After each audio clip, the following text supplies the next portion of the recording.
वरहमतुल्लाहि वबरकातुह। अल्हम्दुलिल्लाह वस्सलातु वस्सलामु अला रसूलिल्लाह अम्मा बाद। मजलिस समाए मुस्नद इमाम अहमद बिन हम्बल। अल्हम्दुलिल्लाह आज चौथी हमारी मजलिस है। उलमा शयूख की जमात इसमें जमा है। अल्लाह इस हमारी मजलिस को बबरकत बनाए, खैर का सबब बनाए, सदका जारिया बनाए। रोज़ महशर इसके सबब अल्लाह हमें माफ़ करके मोहम्मद रसूलुल्लाह सल्लल्लाहु अलैहि वसल्लम का साथ नसीब फरमाए। आमीन या रब्बल आलमीन। हदीस नंबर 223 से आज हम पढ़ेंगे इंशाअल्लाह। ये मुस्नद उमर बिन ख़त्ताब चल रही है। आज उम्मीद मुकम्मल हो जाएगी इंशाअल्लाह। हमारे मौजूद मेहमान फजीलतुल शेख अहमद साहिब आज पढ़ेंगे। जी शेखाना।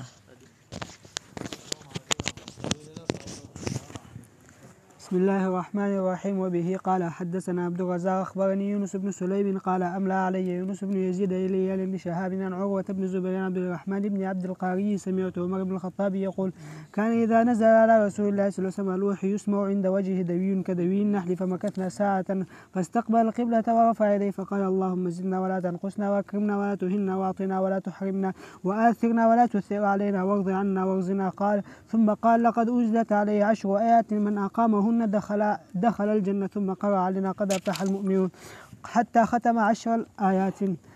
وبه قال حدثنا عبد الرزاق أخبرنا معمر عن الزهري عن أبي عبيد المولى عبد الرحمن بن عوف أنه شهد العيد مع عمر بن الخطاب فصلى قبل أن يخطب بلا أذان ولا إقامة ثم خطب فقال يا أيها الناس إن رسول الله صلى الله عليه وسلم نهى عن صيام هذين اليومين أما أحدهما فيوم فطركم من صيامكم وعيدكم أما الآخر فيوم تأكلون فيه نسككم. وبه قال حدثنا يعقوب حدثنا أبي أن محمد بن إسحاق حدثنا الزهري عن سعد أبي عبيد المولى عبد الرحمن بن أزهر قال شهدت العيد مع عمر بن الخطاب فذكر الحديث.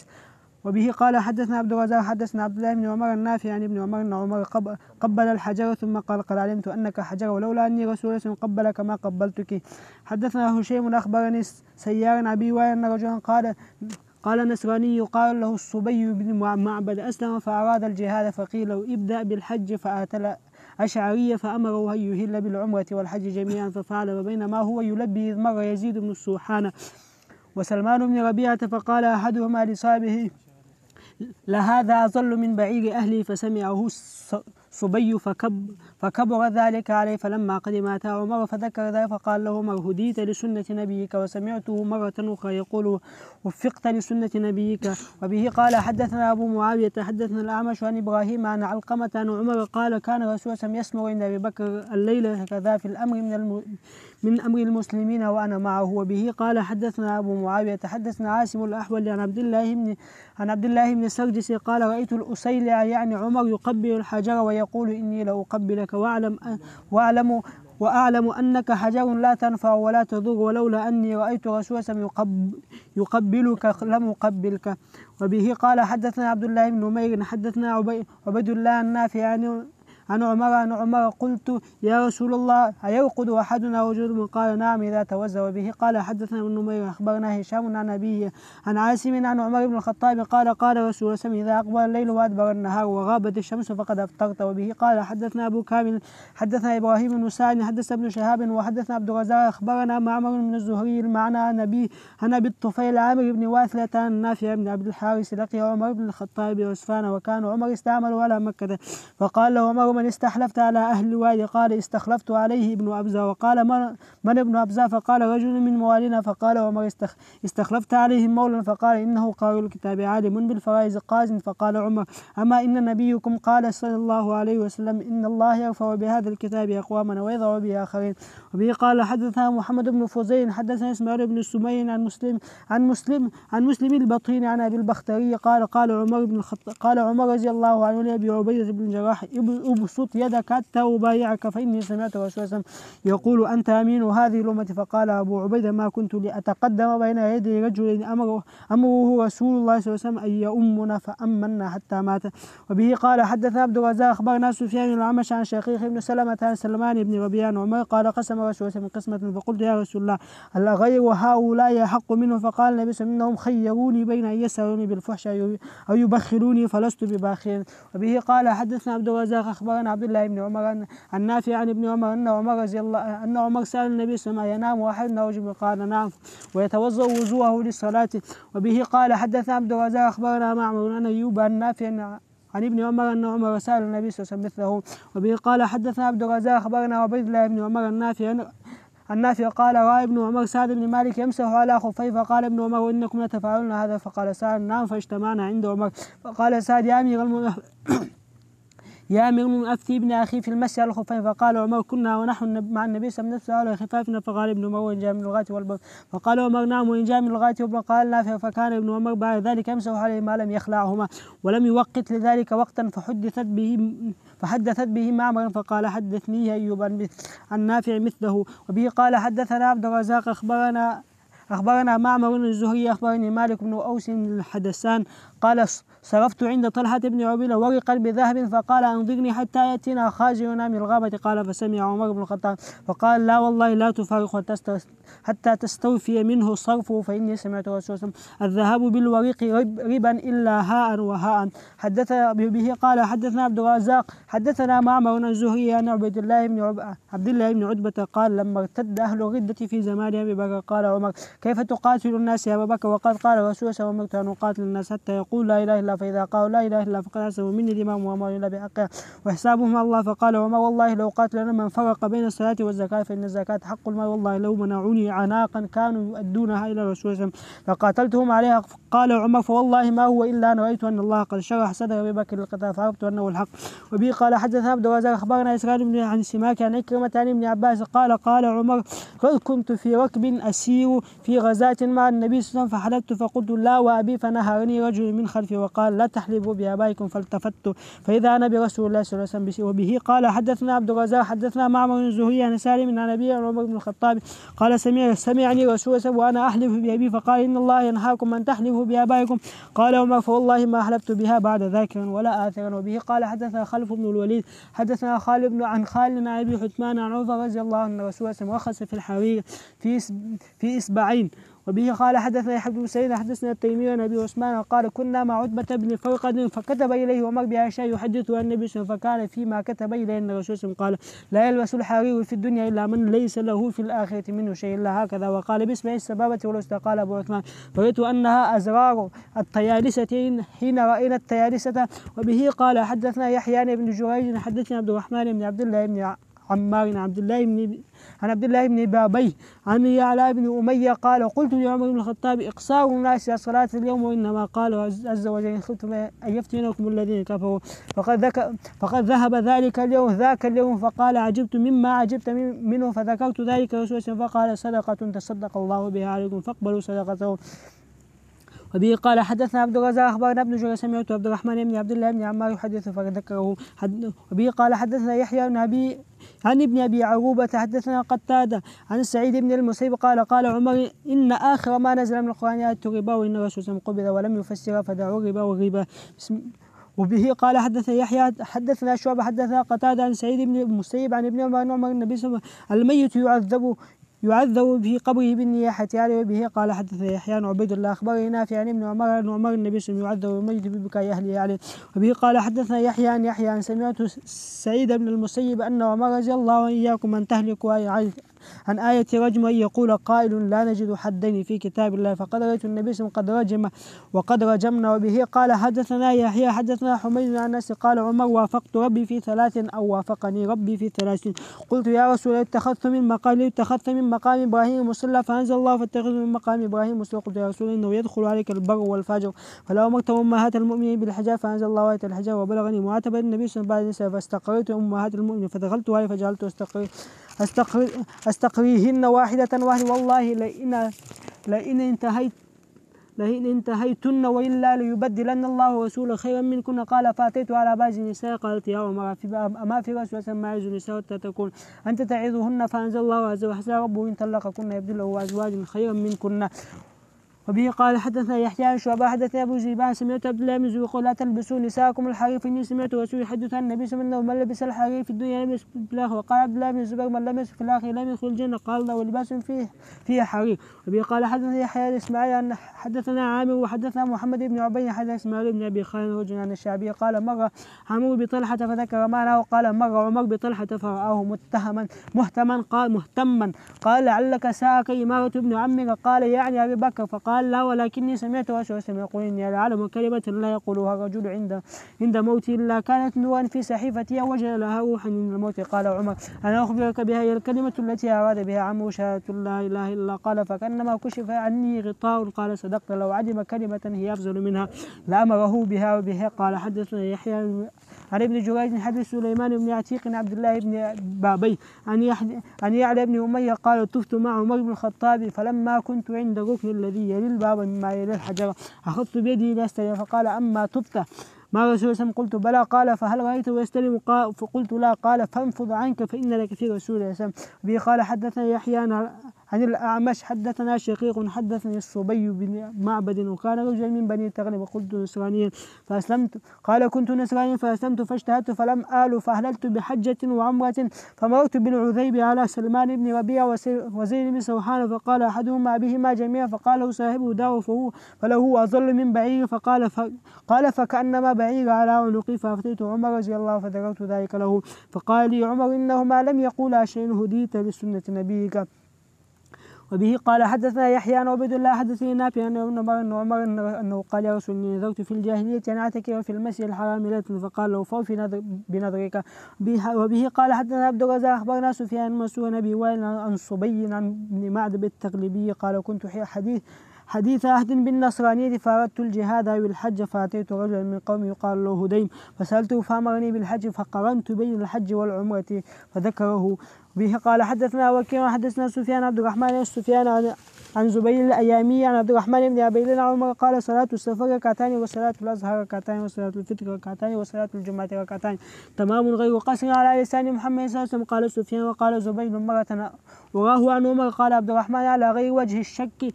وقال يزيد يعني ابن هارون ابن أبي ليلى قال سمعت عمر. وبه قال حدثنا وكيع حدثنا هشام بن سعيد عن زيد بن أسلم عن أبيه عن عمر أنه وجد فرسا كان حمل عليها في سبيل تباع في السوق فأراد يشتريها فسأل النبي فنهاه وقال لا تعودن في صدقتك. وبه قال حدثنا وكيع بن أبي خالد عن قيس رأيت عمر وبيده عسيب نخل وهو يجلس الناس يقول اسمعوا لقول خليفة رسول الله. فجاء مولى لأبي بكر يقال له شديد بصحيفة فقرأ على الناس فقال هو أبو بكر اسمعوا واتيوا لمن في هذه الصحيفة فوالله ما لوتكم. قال قيس فرأيت عمر بعد ذلك على المنبر. وبه قال حدثنا مؤمل حدثنا سفيان عن سلمة عن عمران قال سألت ابن عباس عن النبيذ فقال له أن الرسول صلى الله عليه وسلم النبيذ الجر والدباء فلقيت ابن عمر فسألته فأخبرني فيما أظن عن عمر النبي صلى الله عليه وسلم نهى عن النبيذ الجر والدباء. شك سفيان قال فلقيت ابن الزبير فسألته فقال نهى الرسول النبيذ الجر والدباء.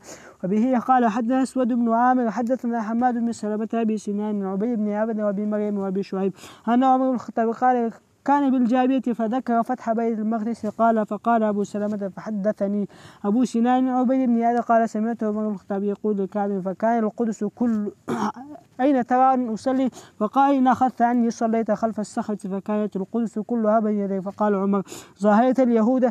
قال لا ولكن أصلي حيث صلى رسول الله فتقدم إلى القبلة فصلى ثم جاء فبسط رداه فنكس الكناسة في ردائه وكنس الناس. وبه قال حدثنا أبو نعيم حدثنا مالك يعني ابن مغول حدثنا قال سمعت الفضيل بن عمرو يعني إبراهيم عن عمر سألت رسول الله الكلام قال تكفيك آية الصيف فقال لا لأن أكون سألت رسول الله عنها أحب إلي من أن أكون من حمر النعم. وبه قال حدثنا أحمد محمد بن عبد الله حدث سفيان عبد الله بن دينار عن عمر أنه أتى النبي صلى الله عليه وسلم فقال إنه تصيب الجراب فأمر ويغسل ذكره ويتوضأ وضوءه للصلاة. وبه قال حدثنا عفان حدثنا همام قتادة عن قزعة قال قلت لابن عمر يعذب الله هذا الميت ببكاء هذا الحي. فقال حدثني عمر عن رسول الله ما كذبت على عمر ولا كذب عمر على رسول الله. وبه قال حدثنا عفان حدثنا عبد الواحد بن زياد حدثنا الحسن بن عبيد الله حدثنا إبراهيم عن علقمة القرثعي عن قيس أو ابن قيس رجل من جعفي عنه عمر بن الخطاب قال مر رسول الله وأنا مع أبو بكر على عبد الله بن مسعود وهو يقرأ فقام فتسمع قراءته ثم ركع عبد الله وسجد فقال رسول الله سل تعطه وقال ثم مر رسول الله وقال من سره أن يقرأ القرآن غضا كما أنزل فليقرأه من أم معبد قال فأدلجت إلى عبد الله بن مسعود وبشره بما قال رسول قال فلما ضربت الباب وقال لما سمع رسول قال ما جاء بك هذه وقلت جئت لأبشر بما قال رسول قال قد سبقك أبو بكر قلت إن يفعل به فإنه سباق بالخيرات ما استبقنا خيرا قد إلا سبقنا إليها أبو بكر. وبه قال حدثنا عفان حدثنا حماد بن سلمة عن سعيد الجريري عن أبي نضرة عن حسين بن جابر قال لما أقبل أهل اليمين جعل عمر يستقري الرفاق ويقول هل فيكم أحد من قرن حتى أتى على قرن فقال من أنتم قالوا قرن فوقع زمام عمر وزمام أويس فناوله وناول أحدهما الآخر فعرفوا فقال عمر ما اسمك قال أنا أويس فقال هل لك والد قال نعم قال فهل كان بك من البيع شيء قال نعم فدعوت الله عز وجل فأذهبه عني إلا موزع الدرهم من سرة ليذكر به ربي فقال له عمر استغفر لي قال أنت الحق وأن تستغفر لي أنت صاحب رسول الله فقال عمر إني سمعت رسول الله من خير التابعين رجل يقال له أويس وله والية وكان به بياض فدعا الله عز وجل فأذهبه عنه إلا موزع الدرهم في سرة فاستغفر له ثم دخل في غمار الناس فلم يدري أين وقع قال فقدم الكوفة قال وكنا نجتمع في حلقة فنذكر الله وكان يجلس معنا فكان يذكر هو وقع حديثه من قلوبنا موقعا لا يقع حديث غيره فذكر الحديث. وبه قال حدثنا عبد الله حدثنا محمد بن عبد الملك بن أبي الشوارب حدثنا عبد الواحد بن زيد حدثنا الحسن بن عبيد الله بن إبراهيم القمة القرثعي عن قيس أو ابن قيس رجل من الجعفيين عن عمر بن الخطاب قال فذكر نحو حديث عفان. وبه قال حدثنا عفان حدثنا عمر بن سلمة حدثنا ثابت عن أنس عن عمر بن الخطاب لما عولت عليه حفصة فقال يا حفصة وما سمعت النبي صلى الله عليه وسلم يقول المعول عليه يعذب قال وعول سهيب فقال عمر يا سهيب وما علمت أن المعول عليه يعذب. وبه قال حدثنا عفان حدثنا عبد الواحد حدثنا يزيد رشق عن وعزة عن أم عمرو ابنة عبد الله أنها سمعت عبد الله بن الزبير يحدث أنه سمع عمر بن الخطاب يخطب قال رسول الله من لبس الحرير في الدنيا فلا يكساه في الآخرة. وبه قال حدثنا عفان حدثنا همام حدثنا قتادة حدثنا أبو العالم بن عباس حدثني رجال المرضيون في عمر وقال عفان مرة شهد عندي رجال المرضيين وأرضاهم عندي ومن رسول الله لا صلاة بعد ساعتين بعد الصبح حتى تطلع الشمس وبعد العصر حتى تغرب. به قال حدثنا عفان حدثنا قتادة بالعالية عن ابن عباس بمثل هذا شهد عندي رجال مرضيون. وبه قال حدثنا عبد الرحمن حدثنا سفيان قيس بن مسلم عن طارق بن شهاب أن اليهود قالوا لعمر إنكم تقرؤون آية لو نزلت فينا اتخذنا ذلك اليوم عيدا فقال إني لأعلم حيث أنزله أي يوم أنزلت وإن رسول الله حين أنزلت يوم عرفة ورسول الله واقف بعرفة. قال سفيان وأشك يوم جمعة هؤلاء يعني اليوم أكملت لكم دينكم وأتممت عليكم نعمتي ورزقت لكم الإسلام. وبه قال حدثنا عبد الرحمن حدثنا سفيان قيس بن مسلم عن طارق بن شهاب عن موسى قال قدمت على رسول الله وهو بالبطحاء فقال بما أهللت قلت بإهلالك إهلال النبي صلى الله عليه وسلم فقال هل سقت من هدي قلت لا قال اطب بالبيت وبالصفا والمروة ثم حل فطفت بالبيت وبالصفا والمروة ثم أتيت امرأة من قوم فمشطني وغسلت رأسي فكنت أفتي الناس بذلك بإمارتي وبكر إمارتي فإني لقال في الموسم جاءني رجل فقال إني لا تدري ما أحدث أمير المؤمنين في شأن النسك فقلت أيها الناس من كنا أفتيناه فتيا فهذا أمير المؤمنين قادم عليكم فبه فأتموا. فلما قدم قلت ما هذا الذي قد أحدث في شأن النسك قال إن أخذ بكتاب الله فإن الله قال وأتموا الحج والعمرة إلا إن أخذ بكتاب الله فإن الله قال وأتم الحج والعمرة إلا وإن أخذ بسنة النبي فإنه لم يحل حتى نحو الهدي.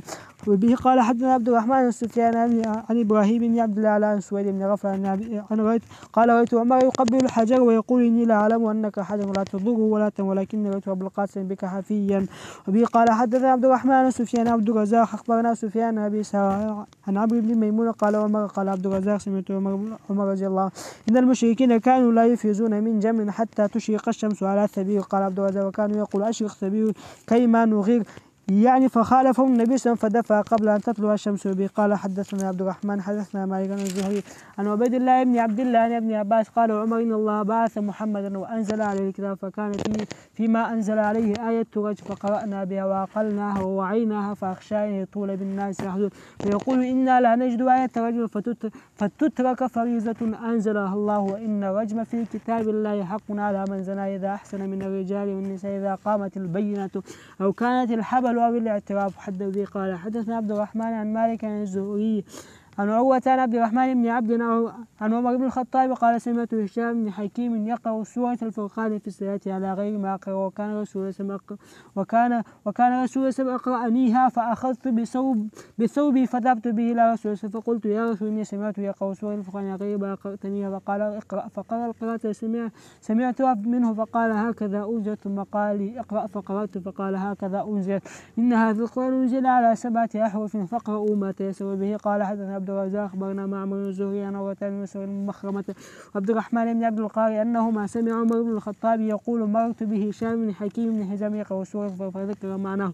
وبه قال حدثنا عبد الرحمن حدثنا عبد الله بن معمر الزهري عن سعيد بن يزيد عبد الله بن السعدي قال قد لعمر ألم أحدث أنك تلي من أعمال الناس أعمالا فإذا أعطيت العمالة لم تقبلها؟ قال نعم. قال فما تريد إلى ذلك؟ قال أنا أعطيت العمالة لم تقبلها. قال نعم. فما تريد؟ قال أنا غني لي أعبد ولي أفراس أريد أن يكون عملي صدقة على المسلمين. فقال لا تفعل فإني كنت أفعل مثل الذي تبقى رسول سمعتني لا تفعل قل أعطيه من هو أفقر منه.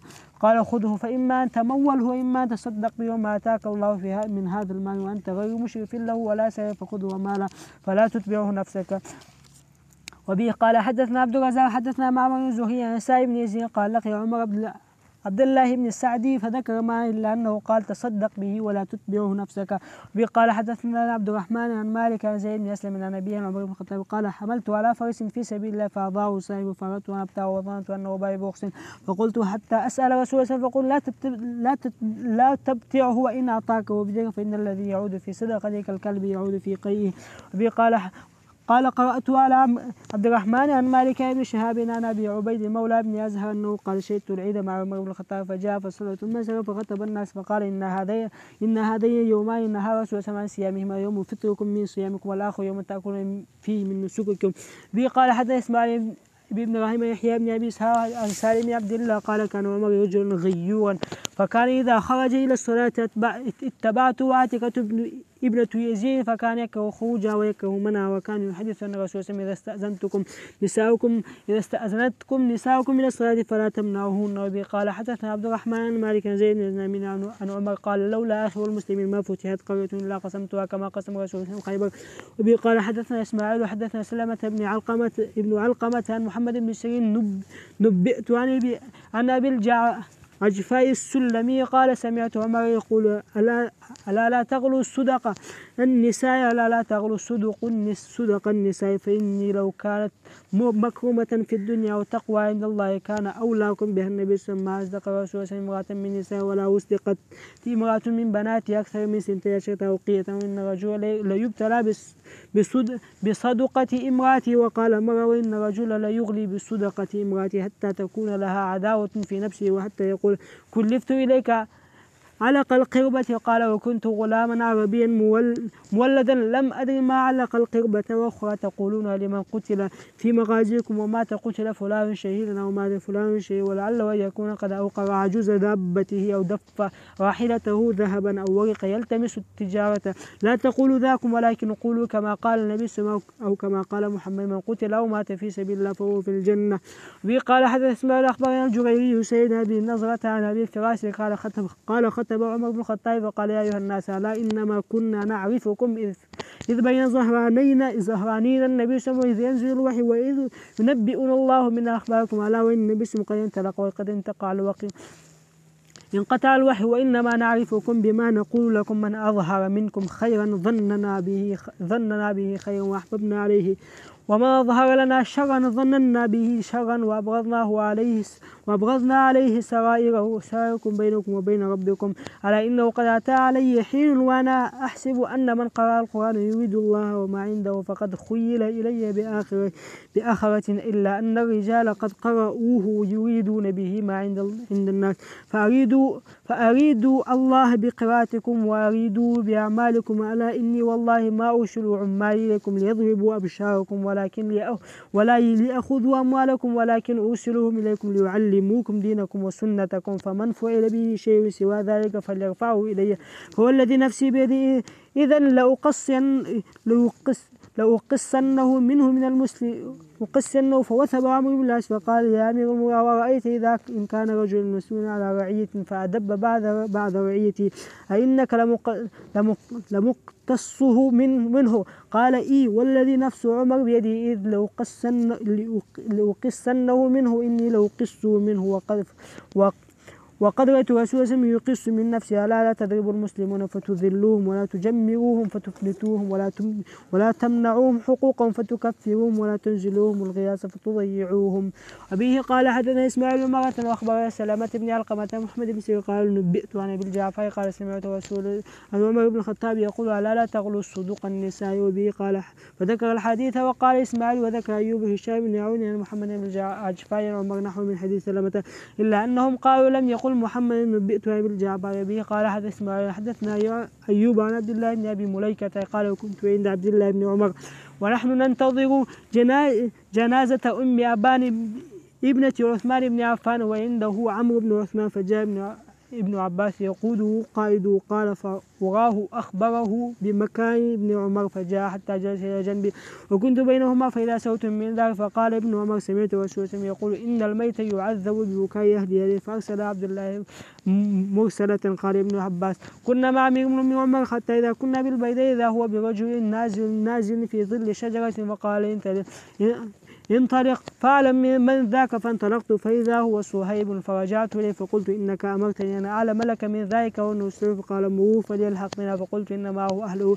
قال وإن كان ما هو أهله فما قال أيوه مروه فليلحق بنا. فلما بلغنا المدينة لم يلبث أمير المؤمنين يوصي فجاء صهيب فقال وأخاه وصاحبه وقال عمر لم تعلم ولم تسمع قال ولم تعلم ولم تسمع أن رسول إن الميت لا يعذب ببعض بكاء أهله عليه. فأما عبد الله فأرسل مرسلة وأما عمر فقال ببعض بكاء فأتيت عائشة فذكرت لها قوله فقال لا والله ما قال رسول إن الميت يعذب ببكاء أهله أحد ولكن رسول من الكافر لا يزيد الله عز وجل ببكاء أهله عذاب إن الله له أضحك وأبكى ولا تزر وازرة وزر. وقال أيوب وقال ابن أبي مولى حدثني القاسم وقال لما بلغ عائشة قول عمر بن قال إنكم لتحدثوني عن غير كاذبين ولا مكذبين ولكن السمع يخطئ.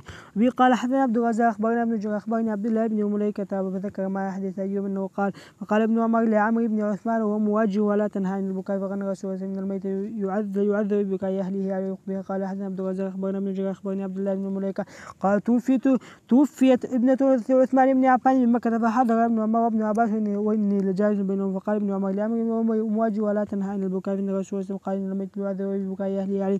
فذكر نحو حديث إسماعيل أن أيوب بن أبي مليكة به قال حدثني ابن محمد حدث إسرائيل بن السماك عن كلمة عن ابن عباس قال عمر كنت في ركب أسير في غزاة مع رسول فحلفت فقلت لا وأبي فهتب بي رجل من خلفي لا تحلفوا بأباك فالتفت فإذا هو رسول به. قال حدث محمد بن ميسر أبو سعد الصاغاني حدثنا محمد بن سهل محمد بن عمرو بن عطاء عن مالك بن يوسف بن حدثنا قال كان عمر يحلف على أيمان ثلاث يقول والله ما أحد أحق بهذا المال من أحد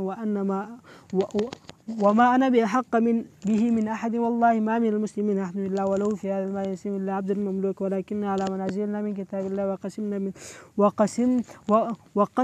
وقسمنا من رسول فرجل ولا بلاغه في الإسلام ورجل وقدمه في الإسلام ورجل وغناه في الإسلام ورجل وحاجته والله لئن بقيت لهم ليأتين راعي بجبل صنعاء حظه من هذا المال وهو يرعى مكانه. وبه قال حدثنا أبو القدوس بن الحجاج حدث صفوان حدث حدثني أبو المخارق زهير بن سالم عن عمر بن سالم قال كان والله عمر حمصة فذكر الحديث. قال عمر يعني لكعب إني أسألك عن أمر فلا تكتمني. قال والله لا أكتمك شيء أعلمه. قال ما أخوف شيء تخوفوا على أمة محمد. قال أئمة مضلين. قال عمر صدقت قد أسر ذلك إلي وعلمنيه رسول الله صلى الله عليه وسلم. قال حدثنا يعقوب حدثنا أبي عن صالح عن ابن شهاب قال سالم فسمعت عبد الله بن عمر يقول قال وما أرسلوا إلي طبيبا ينظر إلى جرح هذا. قال فأرسلوا إلى طبيب فسقى عمر نبيذا فشبه النبيذ بالدم حين خرج من الطعنة التي تحت السرة. قال فدعوت طبيبا آخر من أسار بن معاوية فسقاه لبنا فخرج اللبن من الطعن صلدا أبيض. فقال له الطبيب يا أمير المؤمنين ايهد. فقال عمر صدقني يا أخو بني معاوية ولو قلت غير ذلك كذبتك. قال فبكى عليه القوم حين سمعوا ذلك.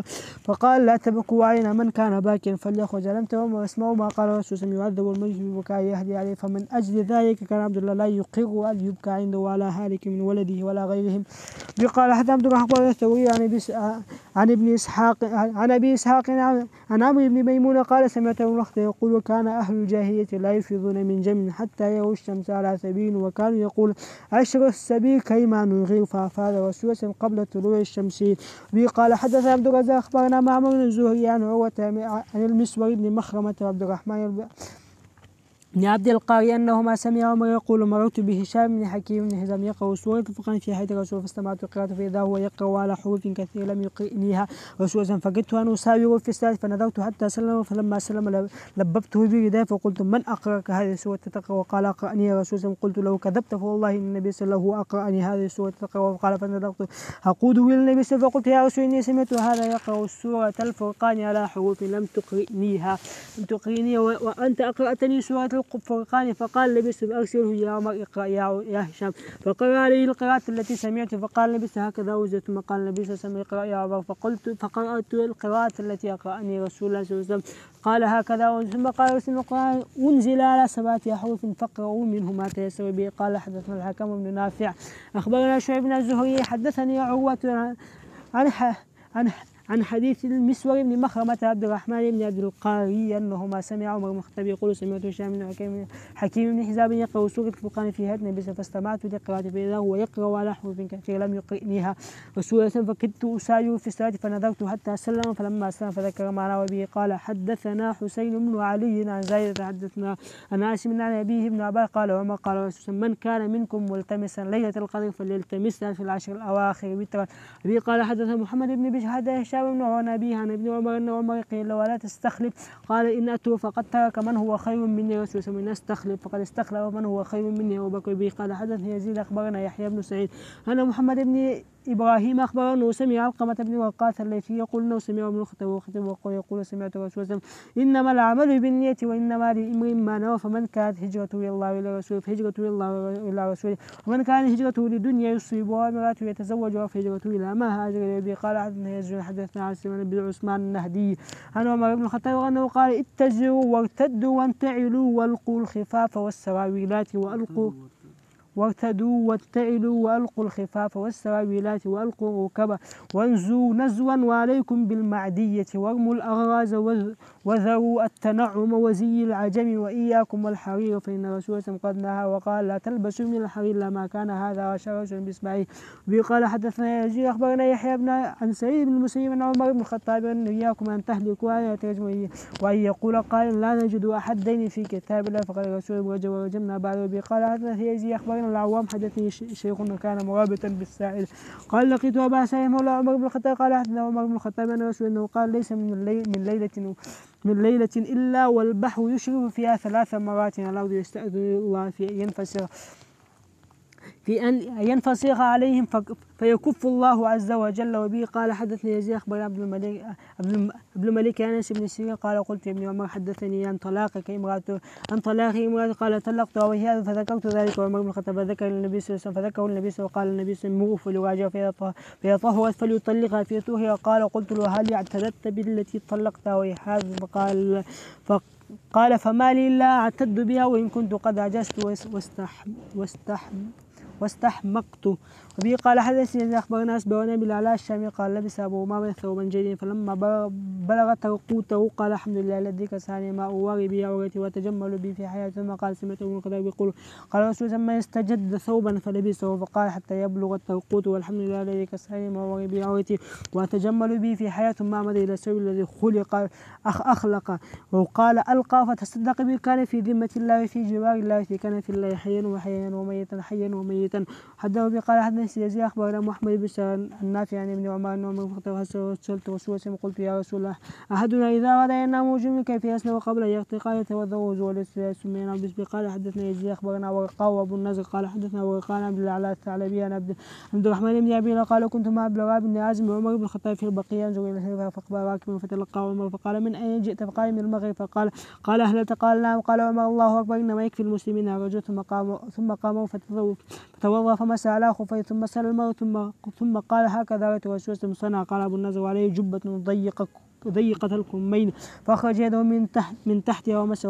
وبه قال حدثنا يزيد أخبرنا جرير أخبرنا الزبير بن الخريت عن أبي لبيب قال خرج رجل من طاحية مهاجرا قال له بيرح بن أسد فقدم المدينة بعد وفاة رسول بين عمر فعلم أنه غريب فقال من أنت قال من أهل عمان قال من أهل عمان قال نعم قال فأخذوا بيده فدخلوا عليه فقال هذا من أهل الله وسمعت رسول مني العالم وأرض يقال له ومن يضح لناحية البر بها حي من الأرض وأتاهم رسول ما رموه بالسهم ولا حجر به. قال حدثني يزيد أخبرنا عاصم بن محمد النبي عن ابن عمر أنا ما قال أعلم ولا رفعه قال يقول الله تبارك وتعالى من تواضع لي هكذا وجعل يزيد باطن كفي الأرض وأدناها الأرض رفعتها وجعل باطن كفي السماء رفع نحو السماء.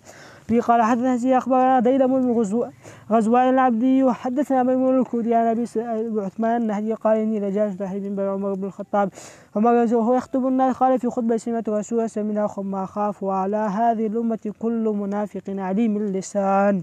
به قال حدثنا مالك وحدثنا أخبرني مالك عن أبو عبد الرحمن عبد الله بن أحمد وحدثنا أبو سعيد بن الزبير حدثنا مالك عن زيد بن أبي أنيسة عن عبد الحميد بن عبد الرحمن بن زيد بن الخطاب أخبره عن مسلم بن يسار الجهني أن عمر بن الخطاب سئل عن هذه الآية وإذا أخذ ربك من بني آدم من ظهورهم ذرية الآية فقال عمر سمعت رسول الله سئل عنه فقال رسول الله إن الله خلق آدم ثم مسح ظهره بيمينه واستخرج منه ذرية فقال خلقت هؤلاء الجنة وبأعمال أهل الجنة يعمل ثم مسح ظهره فاستخرج منه ذرية فقال خلقت هؤلاء النار بأعمال النار فقال رجل يا رسول الله ففيهم العمل فقال رسول الله من الله عز وجل خلق العبد الجنة استعمل بأعمال أهل الجنة حتى يموت على عمل من أعمال أهل الجنة فيدخلوه به الجنة وإذا خلق العبد للنار استعمل بأعمال أهل النار حتى يموت على عمل من أعمال أهل النار فيدخلوه به النار. به قال حدثنا مالك بن أنس بن شهاب بن سالم بن عبد الله بن عمر عن أبي أن رجلا من أصحاب رسول الله دخل المسجد يوم الجمعة وعمر بن الخطاب فقال عمر أية ساعة هذه فقال يا أمير المؤمنين انقلبت من السوق فسمعت النداء فما زلت وأنا أتوضأ فأقبلت فقال عمر الوضوء أيضا قال علمت أن رسول الله كان يأمرنا بالغسل. وأبي قال حدث ابن جريج أخبرني سليمان بن عتيق عن عبد الله بن بابيه عن بعض بن يعلى بن أمية قال طفت مع ابن المختلف فاستلم وقال يعلى فكنت مما يلي بيته فلما بلغت الركن الغربي الذي يلي الأسود جررت بيدي ليستلم فقال ما شأنه قال هل تستلم قال لم تفهم رسول الله فقلت بلى قال فرأيت يستلم هذا الركن الغربي قال فقلت لا قال فليس لك فيه أسوة حسنة قال قلت بلى قال فانفض عنك. وبه قال حدثنا عثمان بن عمر أبو عمرو قال حدثنا مالك عن الزهري عن مالك بن يوسف بن الحدثان قال جئت بدنانير فأردت أن أصرفها فلقيني طلحة فاصطرفها وأخذها فقال حتى يجيء خازن قال أبو عامر من الغابة وقال فيها كلها هاء وها قال فسألت عمر الخازن فقال سمعت رسول الذهب بالوريق ربا إلا ها وهات والبر بالبر إلا وهات والشعير بالشعير إلا ها وهات والتمر بالتمر ربا إلا ها وهات. به قال حدثنا عمر بن وبه قال حدثنا عثمان بن عمر أخبرنا يونس عن الزهري عن سيدنا أن عمر بن رسول الله قال إن الميت يعذب ببكاء أهله. قال حدثنا بكر بن عيسى حدثنا أبو عوانة عن المغيرة عن الشعبي عن عدي بن حاتم قال أتيت عمر بن الخطاب في أناس من قوم فجعل يفرض لرجل من طيبه 2000 ويعرض عني قال فاستقبلته فعرض عني ثم أتيته من حيال وجهه فأعرض عني قال فقلت يا أمير ما تعرفني قال فضحك تستلقى لقفاه حتى استلقى لخفاه ثم قال والله إني لا أعرفك آمنت إذ كفروا وأقبلت إذ أدبروا ووفيت إذ غدروا وإن أول صدقة بيضت وجه رسول الله ووجوه أصحابه صدقة الطي جئت بها إلى رسول الله ثم أخذ يعتذر ثم قال إنها فرضت لقوم أجحفت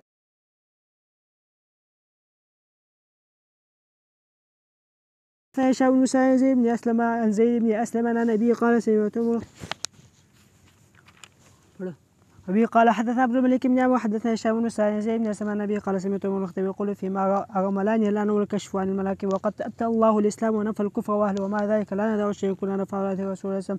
أبي قال حدثنا عبد الصمد وعفان قال حدثنا داود بن عبد الفراد حدثنا عبد الله بن بريدة عن عفان عن أبي بريدة عن ابن بريدة عن أبي الأسود يموت عن أبي الأسود الديلي قال أتيت المدينة وقد وقع بها مرة قال عبد الصمد فهم يموتون موتا فجلست إلى عمر بن الخطاب فمرت به جنازة فأثني على صاحبها خير فقال عمر وجبت ثم مر بأخرى فأثني عليها خير فقال وجبت ثم مر بها فأثني عليها شر فقال عمر وجبت فقال أبو الواسع فقلت له يا أمير المؤمنين ما وجبت قال قلت كما قال رسول الله ومسلم الشهيد له أربع بخير لا تدخل الجنة قال قلنا وثلاثة قال وثلاثة قلنا واثنان قال ولم يسألون ولا واحد قال حدثنا أبو الصمد حدثنا حرب يعني ابن شداد حدثنا يحيى حدثنا أبو سلمة حدثنا أبو هريرة قال بينما عمر بن الخطاب يخطب الجاوز فجلس فقال عمر لما تحتبسون الجمعة قال وجه يا أمير ما هو إلا سمعت النداء فتوضأت ثم أقبلت وقال عمر وإذا لم تسمعوا وسوسم يقول إذا راى أحدكم إلى الجمل فليغتسل به قال حدثنا أبو الصمد حدثني أبي حدثنا الحسين المعلم حدثنا يحيى أخبرني أبو سليمان أبي هريرة أخبرنا عمر بينه ويخطب فذكر به قال حدثنا أبو الصمد حدثنا حرب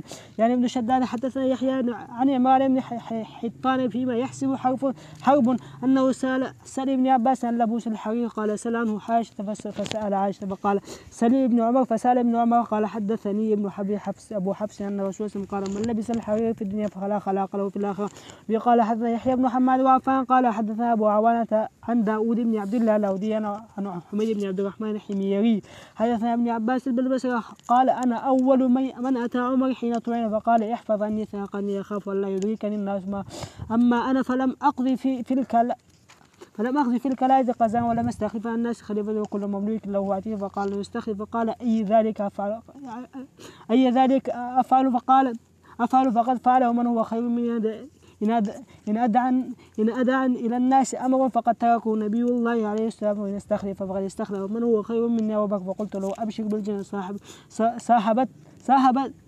رسول الله صلى الله عليه وسلم فأطلت صحبته ووليت أمر المؤمن فقويت وأديت الأمانة قال ما تبشرك إياي بالجنة فوالله لو أن لي قال عفان فلا والله الذي لا إله إلا هو لو أن للدنيا بما فيها لابتديت به من هول ما أمامي قبل أن أعلم الخبر وأما قولك في يمين فوالله لو وجدت أن ذلك كفافا لا لي ولا علي وأما ما ذكرت من صحبة النبي الله صلى الله عليه وسلم فذلك. وقال حدث يحيى بن أبي حدث بن عبد الرحمن بن عيسى حكيم بن حكيم بن أبي أمامة بن سعيد قال كتب عمر إلى أبي عبيدة بن جراح أن علموا غلمانكم العومة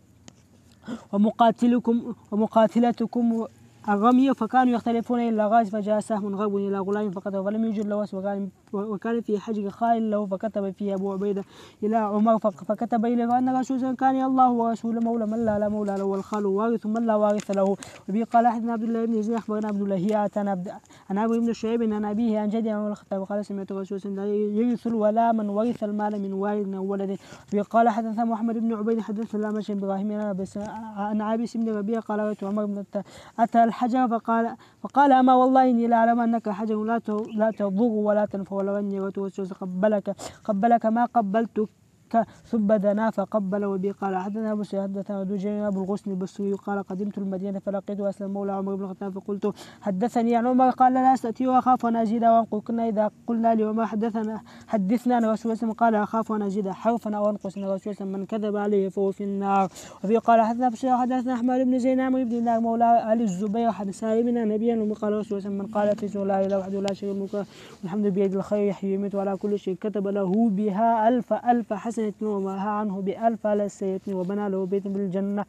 قال حدثنا أبو سيد حدثنا عكرمة بن حدثنا أبو زميل حدثنا ابن عباس بن عمر بن الخطاب قال لما كان يوم خيبر أقبل نفر من أصحاب رسول الله يقول فلان شيء وفلان شيء حتى مروا برجل فقالوا فلان شيء فقال رسول الله كلا إني رأيت يجر إلى النار في آبائة غلا أخرج يا عمر فنادي في النار إنه لا يدخل الجنة إلا المؤمن فخرجت فنادي إنه لا يدخل الجنة إلا المؤمن.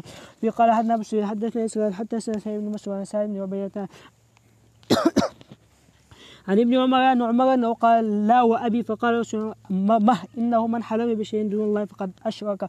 قال حدثنا حماد الخياط حدث عبد الله بن عمر زاد في المسجد من الأسطوانة في المقصورة فزاد عثمان قال عمر لولا أني سمعت رسول نبغي نزيد في مسجدنا ما زدت به. قال حدثنا عبد الرزاق حدثنا معمر الزهري عن عبيد الله بن عبد الله بن عتبة بن سعيد بن عباس أنه قال إن الله عز وجل بعث محمدا بالحق وأنزل ما كتاب فكان مما أنزل عليه فرجم رسول ورجمنا بعد ثم قال قد كنا نقرأ ولا ترغبوا عن آبائكم فإنه كفر بكم وإن كفرا بكم أن ترغبوا عن آبائكم ثم إن رسول الله تطردي كما أطري ابن مريم إنما أنا عبد فقولوا عبد ورسول ربما قال معمر كما أطرت النصارى ابن مريم. قال حدثنا عبد الرزاق حدثنا معمر الزهري سالم بن عمر أنه قال لعمر إني سمعت الناس يقولون مقالة فعليت أن أقولها لك زعموا أنك غير مستخلف فوضع رأسه ساعة ثم رفع وقال إن الله عز وجل يحفظ دينه وإني لا أستخلف في الرسول صلى الله عليه وسلم وإن أستخلف إن أبا بكر استخلف. قال فوالله ما هو إلا أن ذكر رسول الله أبا بكر فعلمت أنه لم يكن يعدل برسول أحد وأنه غير مستخلف به. قال عبد الرزاق حدثنا معمر الزهري عن مالك بن أوس بالحديث قال أرسل إلي عمر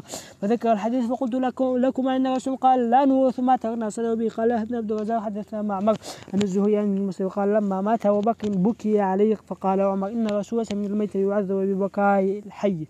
قال حدثنا إبراهيم بن خالد حدثنا رباح بن المعمر عن الزهري عن عبيد الله بن عبد الله بن عتبة عن أبيه قال لما توفي رسول الله وكفر من كفر قال عمر بن الخطاب رضي الله عنه يا أبا بكر كيف تقاتل الناس وقد قال رسول الله قال الناس يقول لا إله فمن قال لا إله إلا فقد أحسن مني ماله ونفسه وحسابه الله عز وجل. قال أبو بكر لو قاتلنا من فرق بين الصلاة والزكاة إن الزكاة حق المال والله لو منعوني عناقا كانوا يؤدونها إلى رسول الله صلى الله عليه وسلم فقاتلتهم عليها. فقال عمر والله ما هو إلا أن رأيت أن الله قد شرح صدر أبي بكر بالقتال فعرفت أنه لم قال حتى سفيان عن عمر بن الزهري عن مالك بن أوس عن عمر قال رسول الله لا نوث وما تركنا سلبي. قال سفيان عن عمرو بن الزهري عن مالك بن أوس أرسل إلي عمر فذكر الحديث وقال إن أموال بني النذير كانت مما أفاء الله على رسول ما لم يدفع للمسلمين بخير ولا ركاب وكان ينفق على أهله من نفقة السنة وما بقي يجعله في القراء والسلاح عدة في سبيل الله عز وجل. هذه قال أحد سفيان هشام بن نبي أنا من وباء نبي النبي قال إذا أقبل الليل وأدبر النهار وغربت الشمس فقد أفطر. حدث سفيان يعني ابن السيد حدث عبيد الله بن حنين عن ابن عباس قال أردت أن أسأل عمر فمرت موضعا فمكثت سنتين فلما كنا بمر الظهران وذهب ليقضي حجر فجاء وقد قضى حجر فذهبت وأصب عليه الماء فقلت يا أمير من المرأتين اللتين تظاهرتا الرسول قال عائشة وحفصة. قال حدث سفيان أيوب عن أبي سيرين سمعه من أبي على عجفة سمعتهم يقول لا تغلو صدق النساء فإنها لو كانت مكرمة في الدنيا والتقوى في الآخرة لكان أولاكم بها النبي صلى الله عليه وسلم كشيء من بناته ولا نساء فوق 12 وقية وأخرى تقولونها في مغازيكم قتل فلان شهيدا مات فلان شيء ولعله يكون قد أوقر عجوز دابته أو دف راحلته ذهبا وفضة يبتغي التجارة فلا تقولوا ذاكم ولكن قولوا كما قال محمد من قتل في سبيل الله فهو في الجنة. وبه قال حدث محمد بن جعفر حدثنا ابن عبوة أمن له علي أن قتادة قال سالم بن أبي الجعد الغفاني عن معد بن أبي طلحة اليامري أن عمر رضي الله قام خطيبا فحمد الله وأثنى عليه وذكر نبي الله صلى الله عليه وسلم وبكر ثم قال إني رأيت رؤيا كان ديكا نقرني نقرتين ولا أرى ذلك إلا لحضور أجلي وإن الناس يأمروني أن نستخلف إن الله عز وجل لم يكن ليضيع خلافته ودينه ولا الذي بعث به نبيه فإن عجل به أمر فالخلافة الشورى في هؤلاء رهط السدة في رسول الله مغازي فأيهم بايعتم له فاسمعوا له وأطيعوا وقد عرفت أن الرجال سيطعنون في هذا لو إني قاتلتهم بيدي هذه على الإسلام فإن فعلوا فأولئك أعداء والله الكفرة الضلال وإني والله ما أدعو بعدي شيء هو أهم إلي من أمر الكلالة ولقد سألت نبي الله عنها فما أغلظ لي في شيء قط ما أغلظ لي فيها حتى تان بيدي أو باسمي في صدري وجنبي وقال يا عمر تكفيك الآية نزل في السيرة التي في آخر سورة النساء وإني إن عيش أقضي فيها قضية لا يختلف فيها أحد يقرأ القرآن ولا يقرأ القرآن. ثم قال اللهم إني شهدك على الأمراء لم سرف إني بعثتم يعلمون الناس دين وسنة نبيهم ويقسمون فيهم يخطئهم ويعدلون عليهم وما أشكل عليهم يرفعونه إليه. ثم قال يا أيها الناس إنكم تأكلون من شجرة لا هما إلا بخبيثتين هذا الثوم والبصل وقد كنت أرى الرجل على أهل رسول الله يوجد ريح منه فيؤخذ بيده حتى يخرج به البقيع فمن كان آكلهما لابد فليمتها طبخا. قال فخطب بها عمر يوم الجمعة ويصيب يوم الأربعاء لأربع ليال باقين من ذي الحجة. قال حدثنا عبد الرزاق وأخبرني هشيم بن الحجاج بن عطان حكم بن عتيبة عن عمارة عن أبي بردة عن أبي موسى عن عمر قال يسلم رسول من المتع ولكن يخشى أن يعرسوا بهن تحت الأراك ثم يروحوا به حجاجا. وبه قال حدثنا علي بن عاصم أخبرنا يزيد بن أبي زياد عاصم بن عبيد الله عن أبيه وجدي الشك بن يزيد عن عمر قال رأيت رسول الله توضأ بعد الحدث ومسى على خفيه وصلى. وبه قال حدثنا محمد بن جعفر حدثنا شعبة عن سماك عن سمعت عياذا الأشعري قال شهدت ليرموك وعلينا 5 أمراء أبو عبيد بن جوازي بن أبي سفيان وابن حسنة وخالد بن عياذ وليس عياذ هذا الذي هو حدث سماكا. قال وقال عمر إذا كان قتال فعليكم أبو عبيد. قال فكتبنا عليه إنه قد جاش إلينا الموت واستمددناه فكتب إلينا إنه قد جاءني كتابكم تستمدونني وإني أدلكم على من هو أعز نصرا وأحضر جندا الله عز وجل فاستنصروه فإن محمد قد نصر بيوم بدر لأقل من عدتكم فإذا أتاكم كتابي هذا فقاتلوهم ولا تراجعوني. قال فقاتلناه فهزمناه وقتلناهم 4 فرائس. قال وأصبنا أموالا فتشاوروا فأشار علينا عياذ أن نعطيه عن كل رأس 10. قال وقال أبو عبيد من يراهني فقال شاب أنا إلا لم تغضب. فقال فسبقه فرأيت عقيسة أبي عبيدة تنقضان وهو خلفه على فرس عربي. وبه قال محمد بن مكة أخبرنا عيينة عن علي بن يزيد عن علي بن زيد قال خدمت المدينة فدخلت على سالم بن عبد الله وعلي جبة خز فقال لي سالم وما تصنع بهذه الثياب. قال سمعت أبي يحدث عن الخطاب أن رسول الله إنما يلبس الحرير من لا خلاق له. وقال حدثنا أبو الوليد إسماعيل بن عمر وهو عن حجاج عن عمرو بن شعيب عن أبيه يعني قال قتل رجل منه عمدا فرفع إلى عمر بن الخطاب فجعل عليه 100 من الإبل 30 حقة و30 جزاء و40 ثانية. وقال لا يقتل قاتل ولو سمعت رسول الله يقول لا يقتل والد بولي لقتلتك. وقال هذا الشيء من وزير يعني يحيى بن سعيد قال ابن شعيب قال ومن لا اني سمعت رسول ليس للقاتل شيء لو غثتك. قال ودعا اخ المقتول فاعطاه الابل. وبه قال ثم يقول عن ابن اسحاق حدثني عبد الله بن ابي نجيح عن عمرو بن شعيب كلاهما عن مجاهد بن جبر المكي فذكر الحديث. وقال اخذ عمر من الابل 30 حقة و30 جذاعة و40 ثانية الى بازل عامها كلها خليفة. قال ثم دعا أخ المقتول فأعطاه إياها دون أبي. وقال سمعت رسول ليس للقاتل شيء.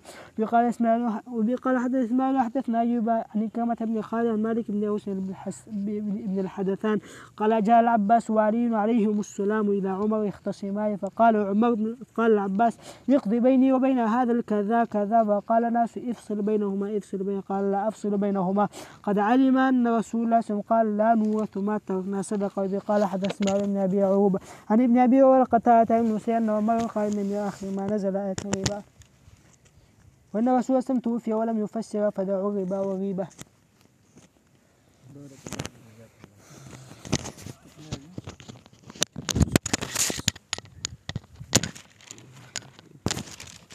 अल्हम्दुलिल्लाह 250 तक आज हमारी 350 तक आज हमारी मजलिस समा मुकम्मल हुई। अल्लाह अकबर। यानी जैसे कुरान की किरात की बरकत है, कितने हमने